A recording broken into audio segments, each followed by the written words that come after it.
Ce gros accumulateur de trottinette a flanché après 3 mois d'utilisation. On en fait la dissection?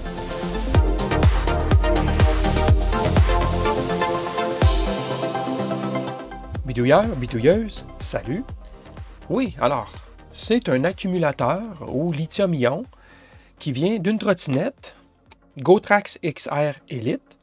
C'est une trottinette avec un moteur de 300 watts. Alors, l'accu est coté à 36 volts, 7,8 ampères-heure, ou si vous préférez, 280 Wh. Alors effectivement, après environ 3 mois d'usage, je vous dirais peut-être une cinquantaine de charges, la trottinette a commencé à perdre de sa portée et s'était rendue plus utilisable. Elle avait déjà perdu 50% de la distance possible.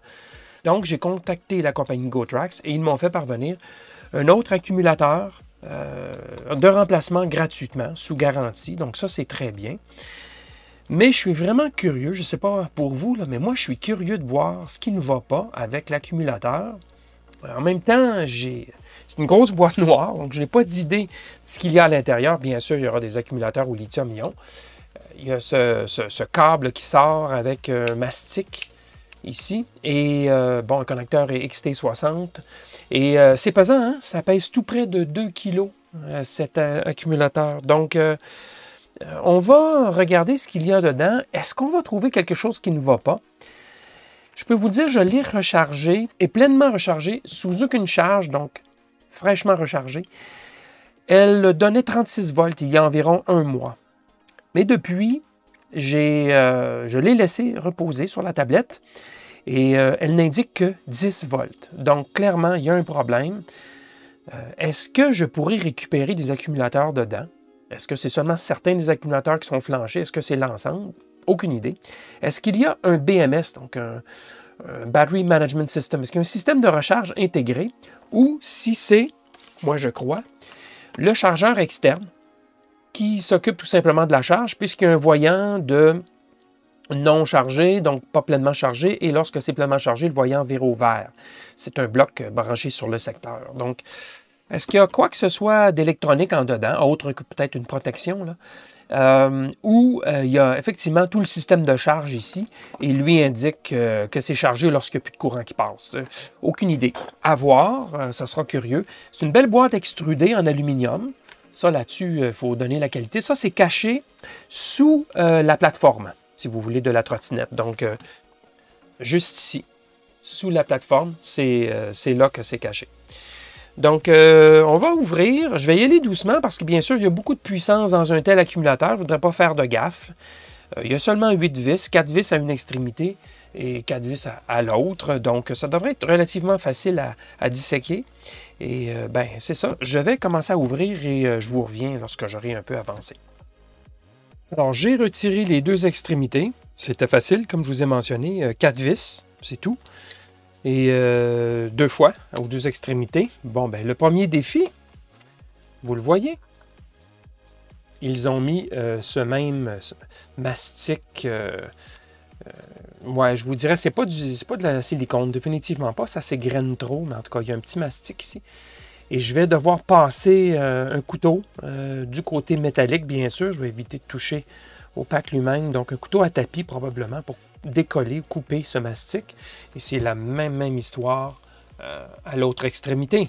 Donc, on a un petit défi ici à rencontrer pour pouvoir voir ce qu'il y a à l'intérieur, mais ça semble bien être une seule pièce.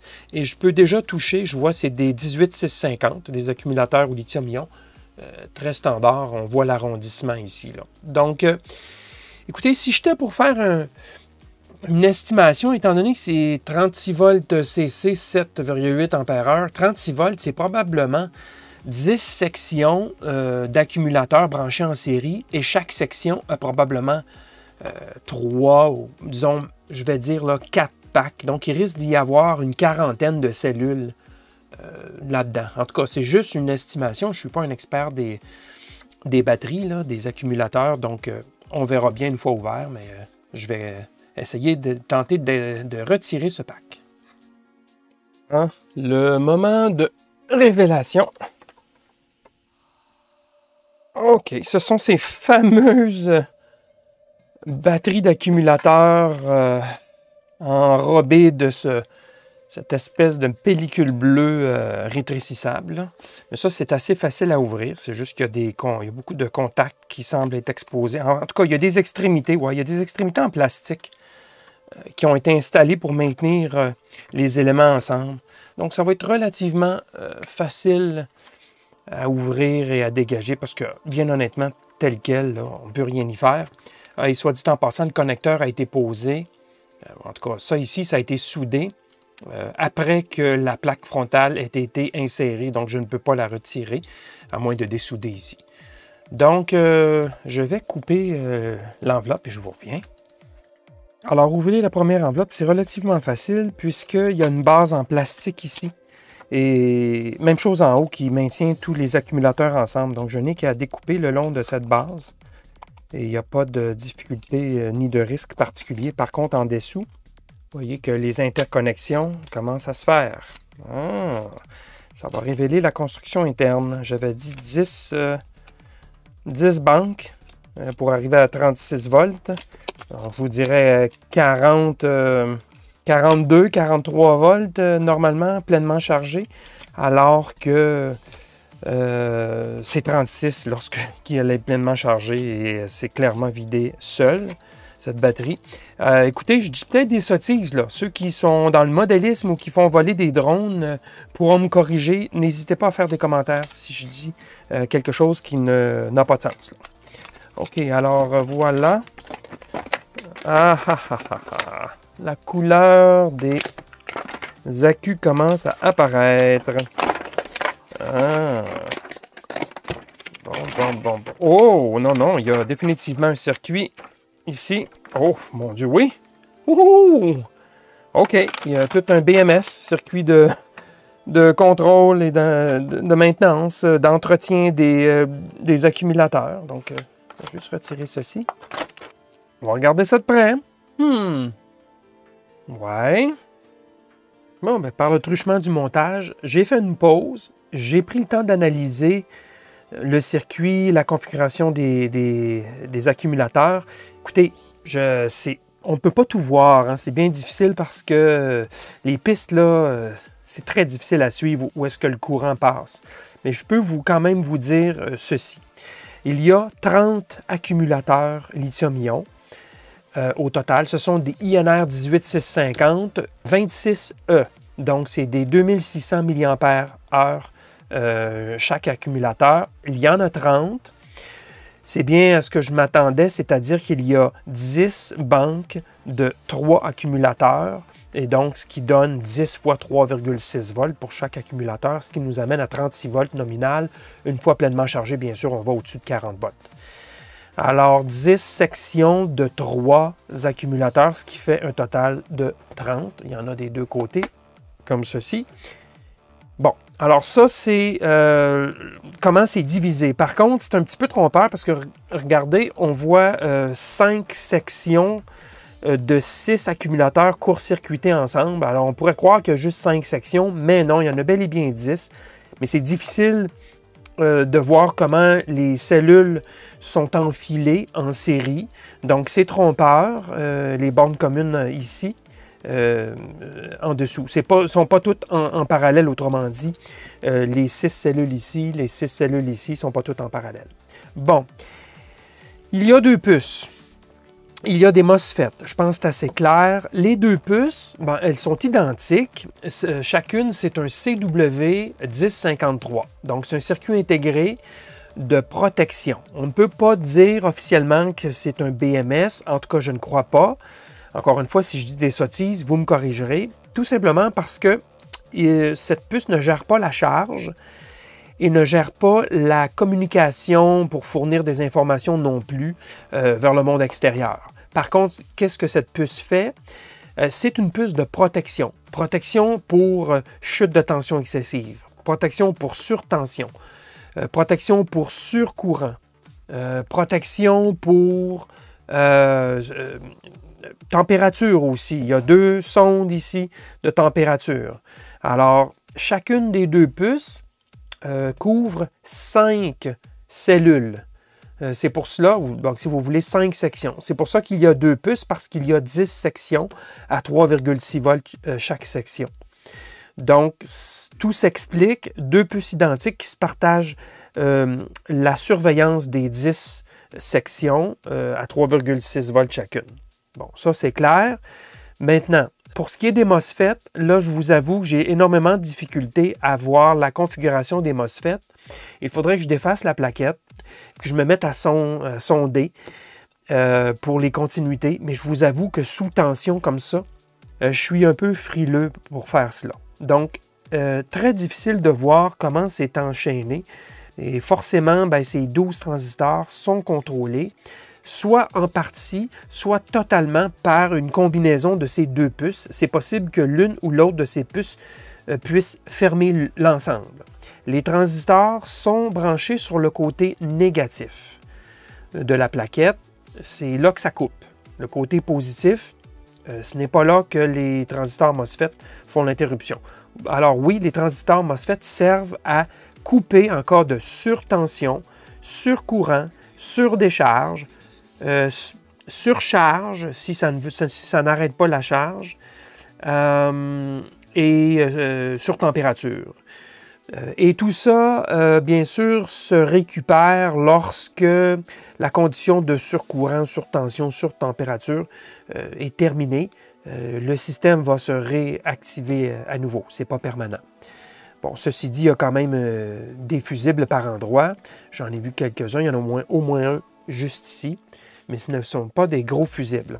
Il y a des résistances ici de 4 milliohms en parallèle, donc 2 milliohms total, pour bien sûr mesurer le courant qui circule.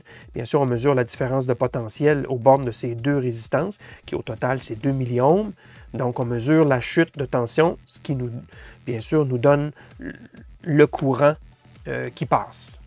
OK, maintenant, j'ai commencé à sortir le voltmètre et je vais faire quelques petites mesures qui vont être assez décisives. Alors, lorsque je mesure les différentes sections une à l'autre, on est capable de voir la tension qui se développe d'une section à l'autre. Par exemple, ici, ça c'est le B+, c'est la partie, donc c'est la borne positive.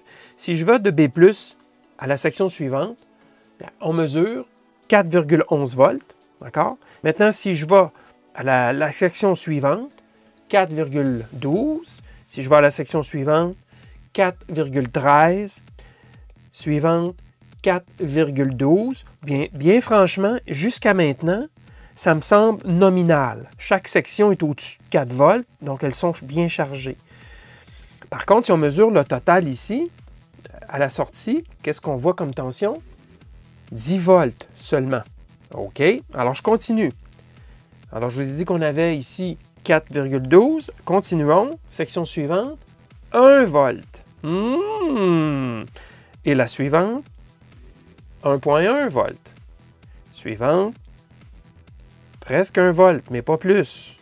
Et suivante, même chose. Et dernière section, juste ici, même chose. Alors, ce que je vois, c'est que la moitié de l'accumulateur semble bien chargée, l'autre moitié n'est pas chargée. En tout cas, à 1 volt par section, clairement, il y a eu une surdécharge. Ça ne devrait jamais descendre aussi bas que cela pour les accumulateurs au lithium-ion. Alors, qu'est-ce qui s'est passé? Alors que moi, j'ai vu une descente lente mais certaine de la performance. En fait, c'est mon fils, Frédéric, c'est son scooter à lui. Et non pas une panne totale et soudaine. Alors là, c'est sûr que ça fait quand même 4 ou 5 semaines, peut-être 6, je ne sais plus, que je l'ai chargé. Et lorsque j'avais terminé de charger, j'avais mesuré quelques jours après et je voyais 36 volts au total. Là, j'en vois juste 10. Alors, qu'est-ce qui se passe? Est-ce qu'il y a un des 2 moniteurs, donc une des 2 puces, qui est défectueuse ou qui a un composant défectueux qui aurait fait qu'il y aurait eu une décharge de ces sections sans le vouloir ou bien une mauvaise charge alors que la charge semblait tout à fait normale. Le chargeur s'est éteint après une certaine période qui était d'environ 1 heure et demie, je crois. Donc, au niveau de la charge, tout semblait nominal. Malheureusement, je n'ai pas l'interface pour charger ici, là, avec le chargeur. Il faudrait que je me crée une interface, puisque ceci, c'est branché dans la trottinette. Ce n'est pas branché directement sur le chargeur. Le chargeur a une prise coaxiale. Et je crois que le courant du chargeur, c'est quelque chose comme maximum 3 ampères. Bon, alors, finalement, ça devient un petit peu difficile à conclure, mais j'aurais tendance à croire que tous ces accumulateurs sont probablement encore bons. Peut-être qu'ils ont perdu un peu de leur capacité parce qu'il a quand même fait une 50aine de charges et sa demande en courant est assez élevée puisque le chemin du retour, lorsqu'il l'utilisait pour aller travailler, est assez en pente. En pente à peu près sur tout le chemin et c'est 3 km je crois. Et c'est assez en pente, même beaucoup en pente par moment. Il y a quelques plats quand même, là, mais alors que pour aller travailler, c'est de la descente, évidemment, le chemin inverse presque tout le temps. Est-ce que ça aurait surtaxé le bloc accumulateur? Ça me surprend. Il n'est pas plus pesant que ce que la compagnie disait pour la trottinette, en termes de poids maximum. Donc, mais disons que ce pack n'a pas survécu au voyage répété et au bout d'environ 3 mois déjà, ça n'allait plus. Donc, je vais probablement démonter l'ensemble. Ça ne sera pas nécessairement facile. Évidemment, ces rubans-ci sont faciles à couper. Alors, la partie inférieure, je pourrais la détacher. Mais la partie supérieure, c'est très, très court. Je ne sais pas si vous voyez, là, ici. Ça rentre sous le plastique. Donc, je vais espérer qu'une fois avoir coupé ces liaisons, que je vais pouvoir retirer le dessus et maintenant, je vais pouvoir couper les liaisons sur la partie supérieure. Je vais évidemment procéder de façon très délicate. Je vais utiliser les pinces en métal les plus courtes possibles pour ne pas risquer de court-circuiter quoi que ce soit. Mais je vais procéder de ça, je vais ouvrir le dessus. Je vais décapiter, si vous voulez, le bloc. Et par la suite, je vais pouvoir débrancher parce que c'est tout soudé par point. Hein. Tout est soudé par point. Ce n'est pas soudé d'une autre façon. Donc, il faut couper. On n'a pas vraiment le choix. Là. Il y a des endroits où il y a 4 points de soudure. Donc, je ne réussirai pas à dessouder ou en tout cas débrancher juste en forçant. Ah oui, j'oubliais de vous mentionner. J'ai fait une inspection visuelle du circuit sur le dessus. Et je n'ai rien vu de particulier, une soudure manquante, quelque chose de craqué, vraiment rien. J'ai même inspecté les MOSFET. Non, je n'ai rien vu de particulier, donc ce n'est pas un trouble, semble pas être un trouble évident à trouver en tout cas. OK, alors, j'ai fait de la découpe. J'ai réussi à couper tous les onglets, incluant ceux qui étaient très courts juste ici. Et j'ai utilisé une Dremel avec un disque coupant pour couper cela. Donc ça s'est bien retiré. Et en dessous, il y avait un film isolant que j'ai retiré pour qu'on puisse voir les pistes. Il reste de l'adhésif, là, mais bon, je voulais simplement pas tout nettoyer pour le moment, là, parce que je ne me servirais pas de cette plaquette-là de toute façon. Alors, quoi dire? On va commencer avec le bloc accumulateur. Alors, effectivement, c'est bien par groupe de 3. 3 en parallèle, 3 autres. On passe à l'autre groupe de 3, s'en va en dessous, revient sur l'autre groupe de 3, passe à l'autre groupe de 3 et ainsi de suite. Alors, c'est toujours des groupes de 3, il y en a 10. Et c'est pour ça que c'est un petit peu confondant lorsque j'ai vu le dessous. Mais tout s'explique en regardant le dessus ici. Alors, tous les accumulateurs sont reliés avec des rubans qui sont soudés par points. Alors, la seule façon que je pourrais faire pour retirer les accumulateurs individuellement, ça va être de couper ces ponts. Tous les ponts doivent être coupés, sans exception, en faisant bien sûr attention de ne pas endommager les accumulateurs en dessous. Donc, il faut vraiment viser au centre. Et ça doit être fait avec, bien sûr, l'outil Dremel, parce que je ne peux pas aller retirer, je ne peux pas passer en dessous. Il faut vraiment qu'on vienne couper par le dessus. Donc, il y a au moins une trentaine de coupes à faire sur le dessus et tout autant en dessous pour pouvoir retirer les 2 morceaux de plastique, les 2 supports. Là. Et là, à ce moment-là, je pourrais individuellement utiliser les accumulateurs. Alors ça, c'est un petit travail à venir. Je pourrais bien sûr les tester à ce moment-là, voir leur capacité individuellement. et je vais même les marquer avant de défaire. Je vais marquer tous les accumulateurs, ceux qui sont défectueux. Je vais mettre un peu de crayon rouge dessus pour voir s'il y a une différence entre ceux qui sont bons et ceux qui sont défectueux. Pour ce qui est de la plaquette, je vais m'approcher. Alors, tout de suite, je vous le dis, le fusible, c'est un fusible de 30 ampères. Pas gros, c'est un fusible de grosseur 12,06, 30 ampères. Wow! Je ne pensais jamais qu'on pouvait passer 30 ampères dans une pièce 12,06. En tout cas, c'est le cas. Alors, le côté B+, qui vient de l'accumulateur, il va directement, lui, en suivant le long trajet, il va directement au câblage. Donc, toute l'électronique, autrement que de l'alimentation, bien sûr, du circuit, ben, le contrôle se fait du côté négatif. Alors, ça, c'est la première constatation. On voit la quantité de via qu'il y a ici. Normalement, on calcule, pour ce genre de grosseur de via, 1 ampère par via. Alors, maximum. Pour un échauffement, je crois que c'était 10 Celsius ou quelque chose comme cela. Donc, au nombre de via qu'il y a ici, il n'en manque pas. Et c'est certain que le cuivre, c'est du cuivre de 1 once. C'est certainement pas du cuivre de 1 demi-once. Donc, c'est du cuivre plus épais sur la plaquette. Alors, de l'autre côté, ben, vous voyez qu'il y a beaucoup de via aussi, mais il y en a moins quand même. Mais si on figure là, le nombre de via qu'il y en a même juste sous le câble rouge. Bon, il y en a sous le fil ici, là, effectivement. Alors, c'est peut-être un peu plus serré pour le nombre de via ici, mais bon, il y en a vraisemblablement suffisamment. Là où c'est un peu particulier, c'est le côté négatif. La borne B- qui est ici. Regardez la quantité de via, soit dit en passant, qui ont un diamètre plus gros. Et ça s'en va jusqu'ici. Alors, si on compte le nombre de via, là, je ne l'ai pas fait, là, il y en a peut-être 300 là-dedans. Alors, tout cela pour amener la borne B- vers l'agencement de transistors MOSFET à travers les 2 résistances pour renifler le courant. Et en dessous, ben, tout ce qu'il y a, c'est un dédoublement du cuivre. C'est tout, là. Il n'y a pas raison d'avoir mis d'autres vias en dessous, autrement que pour avoir dédoublé la quantité de cuivre venant d'ici à ici. Donc, c'est un peu particulier. Il y a 1 tonne de via pour le côté négatif et beaucoup moins pour le côté positif. Et encore moins ici. Un peu particulier. Je vais vous dire bien honnêtement, vous allez me dire que ça ne coûte rien des via. Oui, c'est vrai.